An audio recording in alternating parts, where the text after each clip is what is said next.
Hello friend, welcome to my YouTube channel R K pharma classes. मैं Rakesh Kumar pharmacist. मैं आज बात करने वाला हूं, आपके सामने दिख रहा होगा जेडेक्स सिरप जो आता है, इसके विषय में डिटेल बात करने वाला हूं। इसके क्या यूजेस हैं, क्या साइड इफेक्ट है, क्या कंपोजिशन मिलकर बनाया गया, यूज करने के तरीके क्या हो सकते हैं, इन ड्यूरिंग प्रेगनेंसी आप इसे यूज कर सकते हैं नहीं कर सकते हैं, कितना लेना है, सब कुछ डिटेल बात करने वाला हूँ फ्रेंड। तो सबसे पहले फ्रेंड, इसकी अगर हम MRP की बात कर ले तो 144 रुपये लगभग आपको आसानी से किसी भी मार्केट में मिल जाएगा। ये क्या है, एक ड्राई कफ सिरप के अंतर्गत आता है जेडेक्स।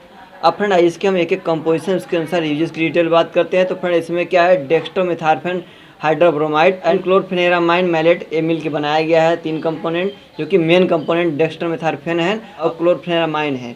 तो फ्रेंड अब आइए हम इसकी यूज की डिटेल बात करते हैं कि डेक्स्ट्रोमेथार्फेन जो है वो किस तरीके से यूज किया सकता है, हमारे बॉडी में किस तरीके से वर्क करता है। फ्रेंड ये रिलीफ देता है कफ को काज्ड बाय कॉमन कोल्ड। किसी को सर्दी वगैरह के कारण अगर खांसी हो रही है, जैसे कोल्ड के कारण कॉमन कोल्ड हो गया, सर्दी हो गया, उसके साथ खांसी आ रही है या फ्लू आ रहा है, बुखार आ रहा है, तो उस कंडीशन में भी फ्रेंड इसको आसानी से आप यूज कर सकते हैं। जो कि डेक्स्ट्रोमेथार्फेन हाइड्रोब्रोमाइड बहुत ही अच्छा इस तरीके से यूज किया जा सकता है। और फ्रेंड अब आइए हम बात करते हैं क्लोरफेनेरामाइन किस तरीके से यूज किया जाता है। तो फ्रेंड ये क्या करता है, रिलीव करता है। जैसे क्या होगा, कहीं पर रेडनेस हुआ है, अब कहीं पर अगर सर्दी खांसी के कारण कहीं पर रेड हो गया, या फिर क्या हो, इचिंग, कहीं खुजली हो रही हो, या वाटरी आई, आँख में आपके पानी सा दिख रहा हो, या स्नीजिंग थोड़ा छींक आ रही हो, या फिर नाक जाम हो, या नाक से क्या हो अगर वाटर निकल रहा हो, तो फ्रेंड ऐसे कंडीशन में इसको आप आसानी से यूज कर सकते हैं। जैसे अगर बात करें जैसे रनिंग नोज, नाक बहुत ज़्यादा बह रही हो, सर्दी के कारण से बहुत तेज़ खांसी आ रही है, तो फ्रेंड ऐसे कंडीशन में आप इसको आसानी से यूज़ कर सकते हैं।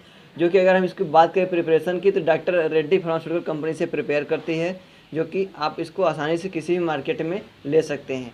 अब फ्रेंड आइए हम बात करते हैं ड्यूरिंग प्रेगनेंसी पे ये यूजफुल है या नहीं है। तो ड्यूरिंग प्रेगनेंसी में नॉट रिकमेंडेड है। और 3 मंथ, स्टार्टिंग 3 मंथ तो एकदम इसको अपना दें, क्योंकि इससे क्या हो सकता है, आपके बच्चे को हार्मफुल इफेक्ट हो सकता है, या फिर माताओं बहनों को हार्मफुल इफेक्ट देखने को मिल सकता है। इसीलिए कोई मेडिसिन लेने से पहले किसी डॉक्टर या फिजिशियन से संपर्क जरूर करें, ताकि उसको कोई भी साइड इफेक्ट या हार्मफुल इफेक्ट ना आए। इसे संपर्क करना बहुत जरूरी होता है। तो फ्रेंड अब आइए हम साइड इफेक्ट की बात कर लेते हैं। इसको लेने से क्या क्या कंडीशन देखने को मिल सकती है साइड इफेक्ट में।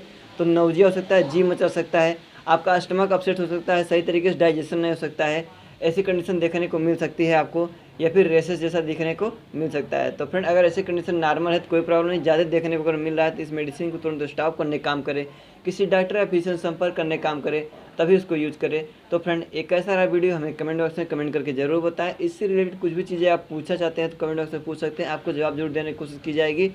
हाँ फ्रेंड, एक बात आपको क्वेश्चन बहुत ज़्यादा तरीके से आती है कि सर आप बहुत फास्ट बोलते हैं, उसके पीछे कुछ कंडीशन है, इसीलिए मैं फास्ट बोलता हूँ। लेकिन अब कोई बात नहीं, कुछ दिन में जैसे जैसे हमारा सेटअप बन जाएगा तो हम धीरे धीरे स्लो बोलना स्टार्ट कर देंगे।